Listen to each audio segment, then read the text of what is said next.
ನಮಸ್ತೆ, welcome to day 11 in life series. ಹೇಗಿದ್ದೀರಾ ಎಲ್ಲರೂ? ಹೋಪ್ ನೀವೆಲ್ಲ ಚೆನ್ನಾಗಿದ್ದೀರಾ ಅಂತೇಳಿ ಭಾವಿಸ್ಕೊಳ್ತಾ ಬನ್ನಿ ಇವತ್ತಿನ 11ನೇ ದಿನದ ವ್ಲಾಗನ್ನು ಸ್ಟಾರ್ಟ್ ಮಾಡೋಣ.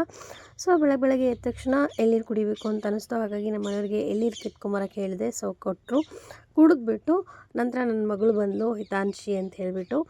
ಸೊ ಅರ್ಸಿಲಿ ನಂಗೆ ಮಗಳಾಗಬೇಕು. ಸೊ ಅವಳ ಜೊತೆ ಸ್ವಲ್ಪ ಹೊತ್ತು ಆಟ ಆಡಿದೆ. ಅಷ್ಟೊತ್ತಿಗೆ ಅಮ್ಮ ಸ್ವಲ್ಪ ತಿಂಡಿ ರೆಡಿ ಮಾಡ್ಕೋತಾ ಇದ್ವಿ. ಅದಾದಮೇಲೆ ನೆಕ್ಸ್ಟು ದೇವ್ರ ಪೂಜೆ ಮಾಡಬೇಕು ಅಂತೇಳಿ ಸ್ನಾನ ಮಾಡ್ಕೊಬಂದು ದೇವರನ್ನ ಪೂಜೆ ಮಾಡಿಕೊಂಡು ಬಂದಿದ್ದಾಯಿತು.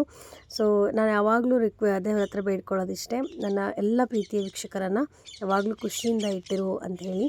ಅದಾದಮೇಲೆ 9:30 ಆಗಿತ್ತು. ನಮ್ಮ ಮನೆಯವರು ಸ್ವಲ್ಪ ಏನೋ ಅರ್ಜೆಂಟ್ ಕೆಲಸ ಇದೆ ಅಂತ ಹೋಗ್ಬಿಟ್ರು, ತಿಂಡಿ ಮಾಡಲಿಲ್ಲ.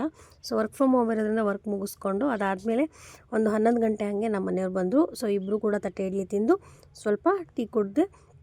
ಅದಾದಮೇಲೆ ಅವರು ಆ್ಯಸ್ ಯೂಶ್ವಲ್ ಮತ್ತೆ ವರ್ಕಿಗೆ ಹೋದರು. ನನ್ನ ವರ್ಕ್ ಕೂಡ ಇವತ್ತು ಕಂಟಿನ್ಯೂ ಆಯಿತು. ಸೊ ಟಿಲ್ ಎಲ್ಲಿವರೆಗೂ ಅಂದರೆ 4:30ವರೆಗೂ. ಅದಾದಮೇಲೆ ನಾನು ವಾಷಿಂಗ್ ಮಿಷಿನ್ಗೆ ಬಟ್ಟೆ ಹಾಕಿದ್ದೆ. ಅವನ್ನ ತೊಗೊಂಬಂದಿರಲಿಲ್ಲ, ನಮ್ಮಮ್ಮ ತೊಗೊಂಬಂದು ಮಡಚಿಡ್ತಾಯಿದ್ರು. ಸೊ ಅದಾಗಿ ಒಂದು 9:30 ಹಾಗೆ ನಮ್ಮ ಮನೆ ಹಿಂದೆಯೇ ಇಲ್ಲೊಂದು ಪರೇವು ಛತ್ರ ಇದೆ. ಸೊ ಅಲ್ಲಿ ಒಂದು ಆಂಜನೇಯಂದು ಪರೇವಿತ್ತು, ಅಂದರೆ ಪ್ರಸ್ತ ಇತ್ತು, ಅಂದರೆ ಅನ್ನ ಸಮರ್ಪಣೆ ಮಾಡ್ತಾರಲ್ವ ಅದಿತ್ತು. ಸೊ ಹಾಗಾಗಿ ಅಲ್ಲಿ ಹೋಗ್ಬಿಟ್ಟು ನಾನು ಮತ್ತು ಅಮ್ಮ ಇಬ್ಬರು ಊಟ ಮಾಡಿಕೊಂಡು ಬಂದೆ. ಯೂಶ್ವಲಿ ಈ ಕಡೆ ಏನಪ್ಪ ಅಂದರೆ ಎಲ್ಲ ಯಾವಾಗಲೂ ಬಾಳೆ ಎಲೆ ಊಟನೇ ಇರುತ್ತೆ. ಸೊ ಯಾವುದೇ ಫಂಕ್ಷನ್ಸ್ಗಳಿಗೂ ಬಾಳೆ ಎಲೆನೇ ಇಲ್ಲಿ ಇಡುವಂಥದ್ದು. ಸೊ ಪಾಯಸ, ಅನ್ನ ಸಾಂಬಾರು ಇತ್ತು ಇವತ್ತಿನ ಪ್ರಸಾದ. ಸೊ ಅದನ್ನ ತಗೊಂಡು ಅಲ್ಲಿಂದ ನಾವು ಮನೆಗೆ ಬರುವಂಥದ್ದು. ನೋಡಿ ಎಷ್ಟೊಂದು ಜನ ಇದ್ದಾರೆ. ಸೊ ಆಲ್ಮೋಸ್ಟ್ ಊರಿನ ಎಲ್ಲ ಪ್ರತಿಯೊಬ್ಬರು ಕೂಡ ಈ ಒಂದು ಪ್ರಸಾದ ತಗೊಳ್ಳಿಕ್ಕೆ ಬಂದಿರ್ತಾರೆ ಇಲ್ಲಿ. ಸೊ ಅದಾದಮೇಲೆ ನಾನು ಮತ್ತು ಅಮ್ಮ ಮನೆಗೆ ಹೋದ್ವಿ.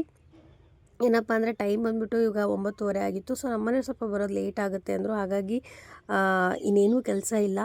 ಸೊ ಊಟನೂ ಆಯಿತು, ಎಲ್ಲ ಆಯಿತು, ಜೊತೆಗೆ ಬಿಗ್ ಬಾಸ್ ನೋಡ್ತಾ ಮಲ್ಕೊಳ್ಳೋದೆ. ಸೊ ಮತ್ತೆ ಸಿಗೋಣ, ಅಲ್ಲಿವರೆಗೂ ಟಾಟಾ ಬಾಯ್.